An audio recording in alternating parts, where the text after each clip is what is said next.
출범 3주년을 앞둔 공수처가 수사력 부족 등 논란에 휩싸이며 존폐 위기설까지 대두되고 있습니다. 출범 이후 역사부터 그간의 행보와 앞으로 나아갈 방향에 대해 살펴봤습니다. 최근 층간소음 보복 행위를 스토킹으로 처벌할 수 있다는 대법원의 첫 판단에 대해 짚어보고 민사소송 항소이유서 의무화법이 법제사법위원회를 통과함에 따라 구체적 개정안 내용이 어떻게 되는지 알아봤습니다.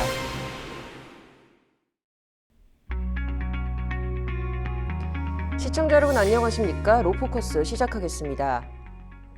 검찰 견제, 성역 없는 수사, 부패 척결이라는 목표로 만들어진 공수처가 출범 3주년을 앞두고 있습니다. 국민적 기대를 받고 세상에 나온 공수처는 그러나 수사력 부족이라는 비판이 지속적으로 제기되면서 이런저런 논란이 끊이질 않고 있는데요.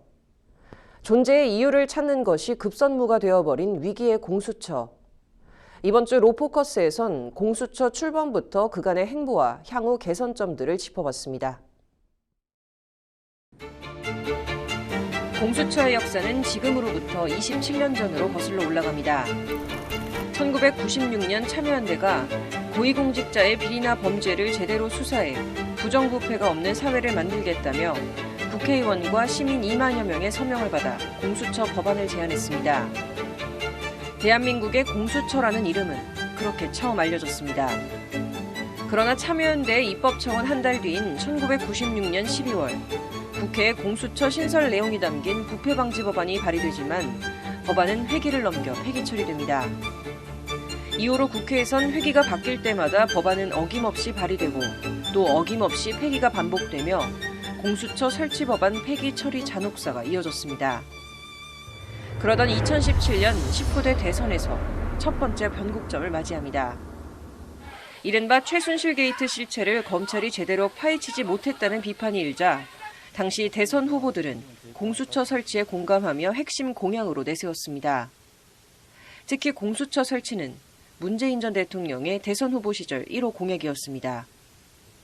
공수처 설립해서 검찰을 견제하고 검찰의 잘못에 대해서 책임을 물을 수 있도록.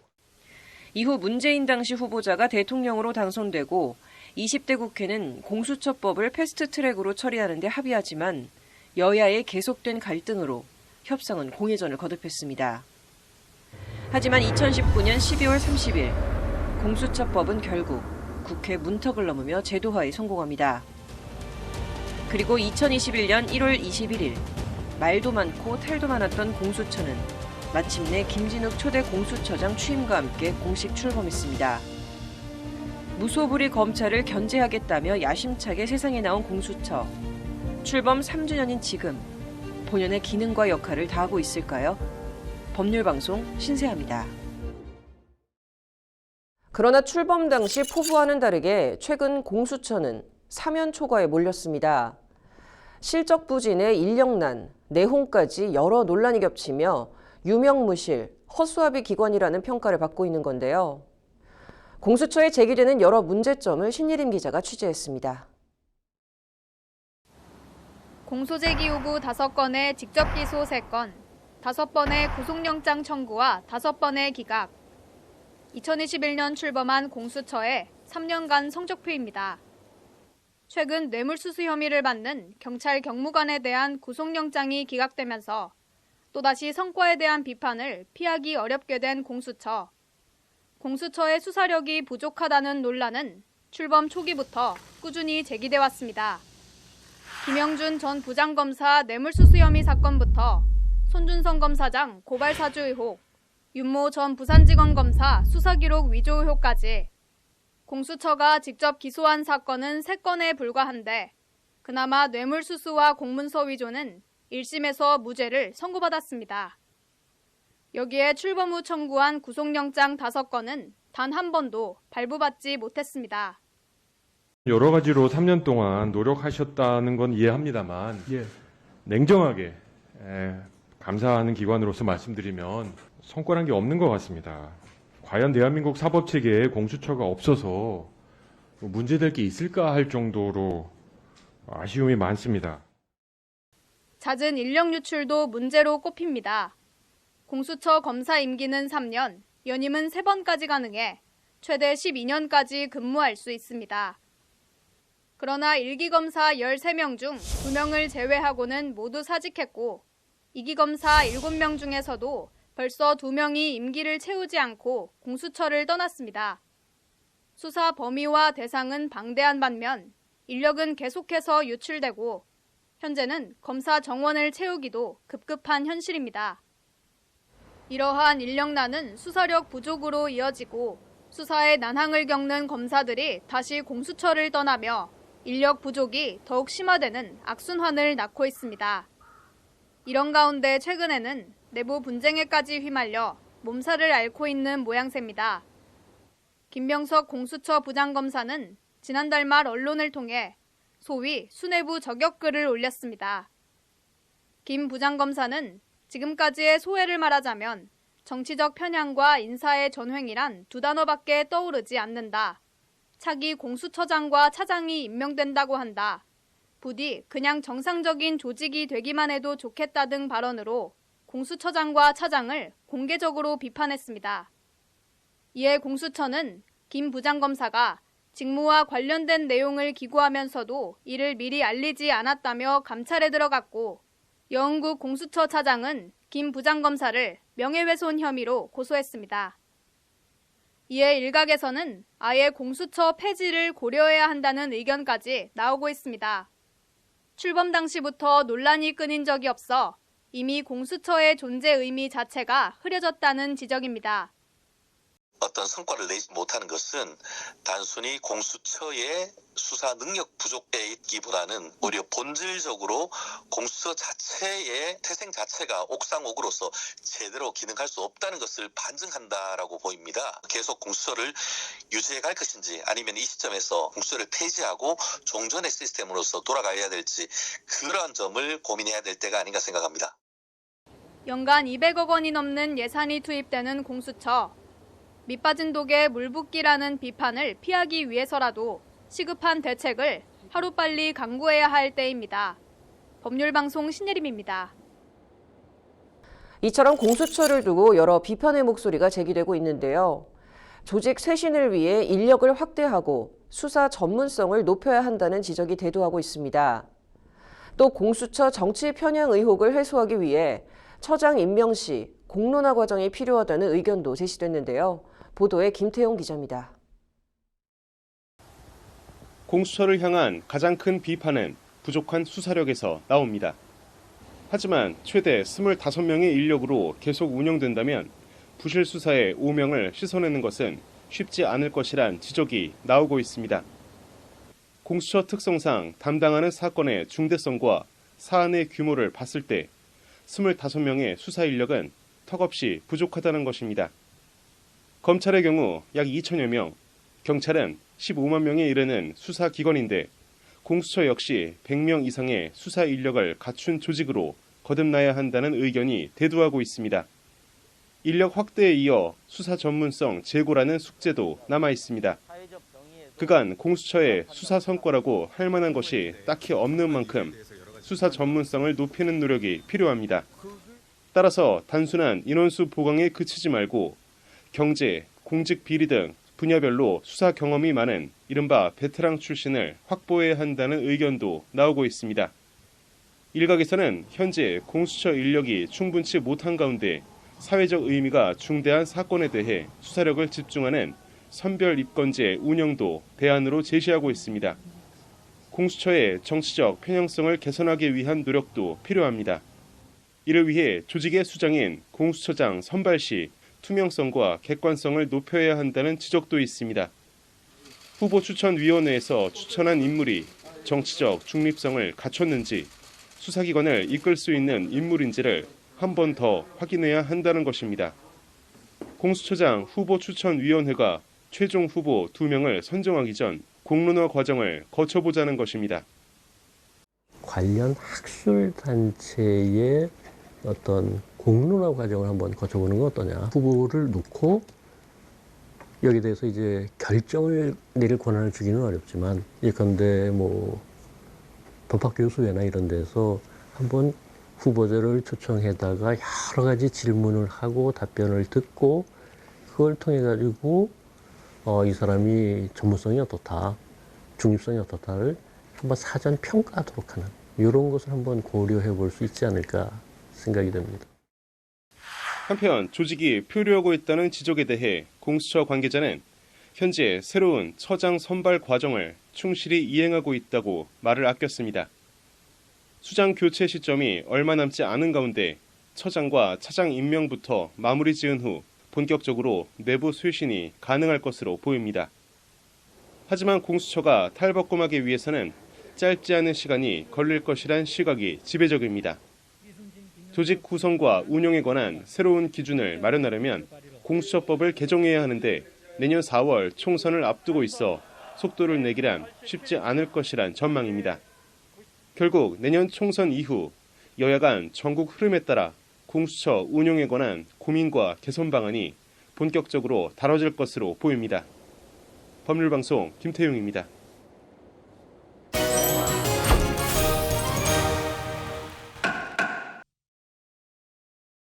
네, 한 주간 이슈를 알아보는 앞으로 코너에서는 이번 주 화제였던 대법원의 층간소음 스토킹 범죄 인정 판결에 대해서 알아보고 또 재판 지연 해소를 위한 민사재판 항소이유서 제출 의무화에 대해서 구체적인 얘기 나눠보도록 하겠습니다. 양윤석 변호사님 모셨습니다. 어서 오세요. 안녕하세요. 네, 이번 주에 굉장히 좀 화제였던 대법원 판결이 하나 있었습니다. 층간소음 스토킹 범죄 인정 판결이 나왔는데요. 이거 좀 구체적인 내용 설명해 주시죠. 네, 그 대법원은 지난 12월 14일 빌라 아래층에 살던 피고인이 주변에 생활소음을 불만을 표시하며 수개월에 걸쳐서 늦은 밤부터 새벽 사이에 반복하여 도구로 벽을 치거나 음향기기를 트는 방법으로 주변 이웃들에게 큰 소리를 전달하게 한 행위가 스토킹 범죄에 해당한다고 판단하고 원심 판결인 징역 8월, 집행유예 2년형을 확정하였습니다. 근데 이 층간소음 분쟁이 스토킹, 좀 따라다니는 행위가 스토킹인 것 같은데 여기에는 좀 어떤 유형이 있나요? 예, 보통 스토킹이라고 하면 보통 누군가를 따라다니거나 집 앞에서 기다리는 행위 등이 떠오르실 텐데요. 스토킹 범죄 처벌 등에 관한 법률에서는 앞서 말씀드린 행위 이외에도 상대방에게 전화나 정보통신망을 이용해서 글, 사진, 음향 등을 보내는 행위, 상대방의 주거지 등의 물건이나 음향 등을 보내는 행위, 상대방의 개인정보나 위치정보를 정보통신망을 이용하여 배포 게시하는 행위, 그리고 정보통신망을 이용해서 상대방을 사칭하는 행위 등을 모두 스토킹 행위로 규정을 하고 있고, 이러한 행위를 반복하게 해서 상대방의 불안감이나 공포심을 발생하게 한 경우에는 처벌하고 있습니다. 특히 이번 판결은 그 피고인이 정당한 이유 없이 상대방에게 층간소음이라는 음향을 지속적 반복적으로 도달하게 하였고, 또 이는 객관적 일반적으로 상대방에게 불안감 또는 공포심을 일으키는 행위로서 스토킹 범죄에 해당한다고 판단한 사례입니다. 자, 이게 이번 판결로 인해서 좀 파장이 미칠 것 같은데요. 어떤 영향이 좀 있을까요? 예, 일단 대법원은 이번 판결에 관해서 층간소음 분쟁으로 인한 보복 층간소음 행위 자체가 곧바로 스토킹 행위에 판단한다고 하진 않았습니다. 즉 층간소음 당사자 간의 관계, 층간소음을 일으킨 방법, 층간소음의 원인이나 해결을 위한 노력 등을 종합해서 스토킹 행위를 판단해야 된다라고 판시하였습니다. 그러나 이 층간소음이라는 게 이웃 간 살인이나 방화 등 강력범죄로 발생할 만큼 갈등이 좀 큰 문제입니다. 건설사나 이웃을 상대로 손해배상을 청구하려고 해도 장기가 데시벨 측정 장치를 통해서 소음을 측정하고 이를 증거로 준비해야 되는 것뿐만 아니라 손해배상 인정 금액도 좀 높지가 않았습니다. 그런데 대법원에서 고의적인 보복 층간소음 행위가 스토킹 범죄라고 최종 판단하면서 앞으로 이웃 간 층간소음이 서로에 대한 주거 침입이나 스토킹 행위 고소전으로 비화가 돼서 갈등이 좀 더 심화될 수도 있을 것이라는 우려가 들고 있습니다. 네, 이번 대법 판결로 인해서 좀 줄소송이 이어지지 않겠냐라는 의견들이 계속 나오고 있는데요. 좀 앞으로 지켜봐야 될 것 같습니다. 자, 이슈로 넘어가서요. 민사 항소이유서 제출 의무화에 대한 얘기 해보겠습니다. 이거 법안이 통과됐어요. 예, 그 재판 지연을 해소하기 위한 여러 방안 중에 하나로 민사소송의 항소이유서도 형사소송처럼 제출기한 내에 반드시 제출하도록 해서 항소심 재판 지연을 막아보자는 논의가 있었습니다. 조희대 대법원장 취임 이후에도 항소이유서 제출 의무화 도입에 관한 논의가 있었는데요. 국회는 12월 20일 이러한 내용을 담은 민사소송법 개정안을 본회의에서 통과시켰고 2025년 3월 1일부터 개정안이 시행될 예정입니다. 이에 따라 2025년 3월부터 접수되는 민사 항소 사건은 반드시 항소이유서를 일정 기한 내에 의무적으로 제출해야 하고 제출하지 않으면은 항소법원이 항소를 각하할 수 있게 되었습니다. 네, 이제 좀 뭔가 민사재판이 좀 절차가 빨라질 것 같은 느낌이 드는데요. 지금까지 그렇다면 이 항소 이유서 제출이 의무가 아니었던 건가요? 일단 먼저 형사소송을 먼저 말씀을 드리면 형사소송 같은 경우에는 피고인이 소송기록 접수 통지서를 받게 되면 그날로부터 20일 이내에 반드시 항소 이유서를 제출을 해야 하고 만약에 이것을 제출하지 않으면 항소가 기각되어 왔습니다.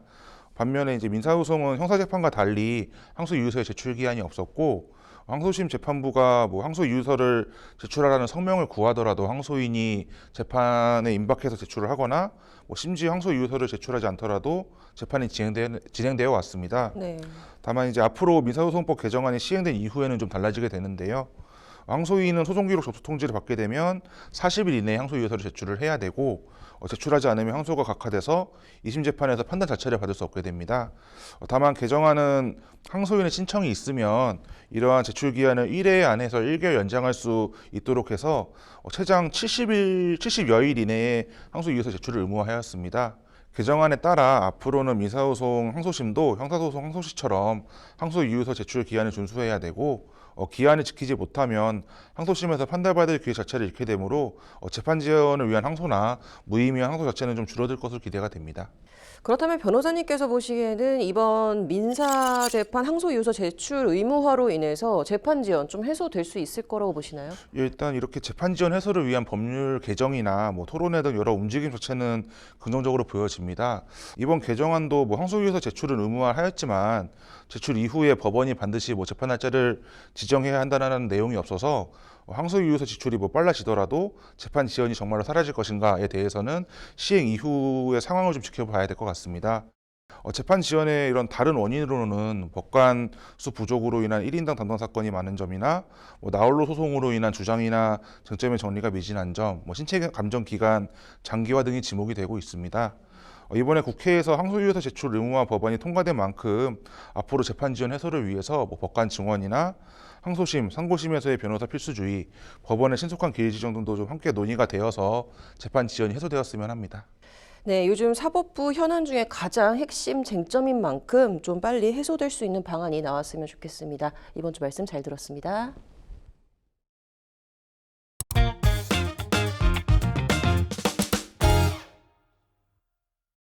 전문가가 말해주는 돈 되는 법. 혹시 오피스 빌런이라고 들어보셨나요? 오피스 빌런은 회사의 사무 공간을 뜻하는 오피스와 악당을 뜻하는 빌런의 합성어입니다. 혹시 회사 생활을 하면서 이런 사람들 때문에 힘들지 않으셨나요? 아니면 회사를 운영하시면서 이런 직원들 때문에 골치 아프신 적 없으셨을까요? 자, 오늘은 특별히 법무법인 광화문 노사문제연구소의 대표님인 한정민 노무사님을 모시고 회사 오피스 빌런에 대해서 구체적인 얘기 나눠보도록 하겠습니다. 노무사님 어서 오세요. 예, 반갑습니다. 네, 세무사님 어서 오세요. 네, 오늘은 좀 색다르게 노무사님을 또 새로운 게스트로 모시고 좀 얘기를 나눠보려고 하는데요. 자, 일단 이번 주제가 너무 재밌습니다. 이제 간단히 근데 먼저 좀 처음 출연하셨으니까 자기소개 좀 부탁드리도록 하겠습니다. 예, 안녕하세요. 저는 법무법인 광화문에서 노사문제연구소를 담당하고 있는 한정민 노무사라고 합니다. 전에는 대기업에서 꽤 오랜 기간 인사팀 업무를 담당해 왔고요. 그래서 최근에도 기업 내 조직 갈등이나 직원 이슈에 대해서 많은 관심을 가지고 관련된 일들을 많이 하고 있습니다. 최근에 회사에서 오피스 빌런이라고 대두가 되고 있는데요. 그 원인으로는 두 가지를 말씀드릴 수 있을 것 같습니다. 먼저 MZ세대의 등장인데요. 네. MZ세대는 아시다시피 온라인 소통에 익숙하고 자기 표현에 과감하기 때문에 회사에서는 과거에 규율이나 질서를 순응해야 된다는 인식이 많았다면 요즘 세대 같은 경우에는 거기에 대해서 좀 거부를 하고 회사에서 불합리하거나 좀 좋지 않은 문화에 대해서는 적극적으로 자기 의사를 표현하고 거부해도 된다는 인식이 더 많이 확산되고 있는 것 같습니다. 또 하나의 원인은 직장 내 괴롭힘 금지법이 시행이 되었습니다. 그래서 직장 내에서 이제 권위적이고 불합리한 조직 문화에 대해서 법적으로 근로자들이 대항할 수 있는 수단이 생긴 셈인데요. 그래서 많은 근로자들이 이를 적극적으로 활용하고 있는 추세입니다. 이 과정에서 기존의 직장 질서와 조직 문화를 악의적으로 위반하는 오피스 빌런이라는 새로운 유형의 어떤 직원들이 대두가 되고 있는 것으로 보여집니다. 네, 사실 뭐 저도 그렇지만 제 주변의 친구들도 거의 다 직장 생활을 많이 하고 있거든요. 그러다 보니까 저한테 이제 좀 많이 털어놓는 게 이런 오피스 빌런 유형들 얘기가 맞습니다. 굉장히 많이 화두가 되곤 하는데요. 네. 세무사님, 이런 오피스 빌런도 좀 유형별로 구분할 수가 있을까요? 네, 맞습니다. 오피스 빌런에 대해서 크게 5가지 유형을 저희가 구분을 할 수가 있겠는데요. 첫 번째는 뭐 불쾌감 유발형, 아니면 업무의 태도가 불량형, 아니면 인성에 대한 불량형, 아니면 뭐 위규에 대한 불감증형, 그리고 마지막으로 법규를 악용하는 형태로 크게 5가지로 구분을 할 수가 있겠습니다. 대표적으로 업무 태도가 불량한 형을 예를 들어서 설명을 드리면 일부러 이제 업무를 요청하는 메일이거나 메신저 등에서 댓글을 하지 않는다던가, 아니면 자기가 자기한테 맡은 일 외에는 전혀 하지 않으려고 하면서 심지어 그리고 자기가 맡은 일도 다른 사람들에게 떠넘기려고 하는 유형을 말씀드리거든요. 결국 이런 것들이 누군가는 해야 되는 것은 맞겠지만 아무도 하지 않는다 보니까 오히려 조직 문화와 회사 분위기 전체가 이제 망가지는 경우가 되게 많은 거고, 심한 경우는 오히려 이렇게 적극적으로 일을 하는 좋은 사람들이 퇴사하는 안타까운 경우가 많아지면서 이렇게 오피스 빌런에 대한 유형이 조금 더 체계되고 분석점 되고 있습니다. 네. 이 세무사님 말씀을 종합을 해보면 사실 뭐 결국에는 이 조직 구성원 한 명 한 명 이 개인의 문제가 아니라 좀 회사 시스템도 같이 점검해봐야 된다라는 말씀 주신 것 같고요. 노무사님, 그러면 이게 좀 특징별 대응 방안이라고 할 게 있을까요? 그 오피스 빌런이라고 하는 유형이 회사에 있다고 하면 기본적으로 2가지 기준을 가지고 대응 방안을 좀 마련하셔야 될 것 같습니다. 네. 기준이라는 게 이제 첫 번째가 고의성이 하나가 있을 거고요. 또 하나는 이제 비위의 정도가 있을 겁니다. 요 2가지를 기준을 놓고 그 정도가 경미하다라고 하면 아까 세무사님 말씀하신 것처럼 면담이나 경고나 교육 또는 개선 기회 부여 같은 회사의 그 조직 관리 툴을 이용해 가지고 관리하시는 게 맞을 것 같고요. 반면에 그 정도가 과도하다라고 한다면 회사의 징계권을 좀 적극적으로 행사하셔야 될 것 같습니다. 네, 이게 참 전염이 된다는 게 상당히 무서운 것 같습니다. 이런 직원들이 있으면 사실 회사 입장에서도 굉장히 컨트롤하기가 힘들 것 같은데 세무사님도 사실 회사 대표님들이랑 많이 뭐 컨설팅이나 상담을 하시잖아요. 이런 직원들 그냥 좀 해고할 수는 있나요? 네, 그러니까 아무래도 이게 노무사님께서 이제 회고에 대해서 더 정확하게 말씀해 주실 것 같긴 한데, 저도 얼마 전에 사례가 있어가지고 그 사례만 좀 설명을 드리면요. 얼마 전에 저희 거래처 사장님한테 이런 전화를, 큰 베이커리 카페를 운영하시는 사장님이신 건데, 이 직원 한 사람이 습관적으로 매일마다 이제 5분, 10분씩 계속 늦는 거예요. 그래서 이게 그러다가 며칠 뒤에 이제 무단으로 결석을 하게 되면서 과연 이 사람을 그냥 이제 해고해도 되느냐 한테 저한테 물어보셨거든요. 그러니까 처음에 이렇게 습관적으로 늦는 사람들을 대표님들도 잘 아울리기도 하고 늦지만 아니면 좋은 얘기로 교육도 하기도 하고, 그리고 또 어쨌든 그게 반복되고 나면 자체적으로 많이 훈육도 하기도 했는데 이게 개선되지 않고 아까 좋은 말씀 해주신 것처럼 전염된다는 표현처럼 오히려 제 시간에 오는 사람들이 나는 왜 오히려 더 손해보는 거 아니냐. 그렇죠. 억울해하게 되죠. 네, 맞아요. 이런 문제 때문에 있으셨던 좀 크게 하소연을 제가 들은 적이 있거든요. 그래서 제가 이번 기회에도 노무사님께 한번 좀 질문을 드리고 싶었었는데 혹시 이런 경우에는 그냥 단순하게 해고라는 절차를 하실 수가 있나요? 너무 궁금해요, 이거. 결론부터 말씀드리면 사실상 무단으로 결석하거나 지각했다는 사유만으로 해고를 하기는 쉽지가 않습니다. 해고라는 건 통상적으로 사회 통념상 고용관계를 계속할 수 없을 정도로 근로자한테 책임이 있는 사유가 있는 경우에 한해서 할 수 있는데 특히 법원이 이거 굉장히 엄격하게 보고 있어요. 그렇기 때문에 회사에서는 앞으로 그 지각이나 결근이 발생했을 때 이에 대해서 적극적으로 경고를 하거나 징계를 누적하는 방식으로 이 사람들한테 우리 회사에서는 근태가 중요하고 이걸 어겼을 경우에는 중한 처벌을 받을 수가 있다라는 점에 대해서 인식을 명확하게 교육시켜 주는 것이 향후에 이런 일로 해고를 했을 때 그 정당성을 오히려 더 인정받을 수 있는 가능성이 높아진다는 점 좀 유의했으면 좋겠습니다. 네. 자, 좋은 말씀 감사드리고요. 오늘 보시는 시청자분들 10분 중에 거의 9분에게 해당하는 직장생활 내 오피스 빌런과 그 대응 방안에 대해서 알아봤습니다. 자, 회사 노무 프로세스에 대해서 참고하시길 바라고요. 뭔가 불편한 사항이 있으면 전문가를 찾아서 꼭 상담하시길 바라겠습니다. 다음 주에도 유익한 컨텐츠 들고 찾아뵙도록 하겠습니다. 감사합니다.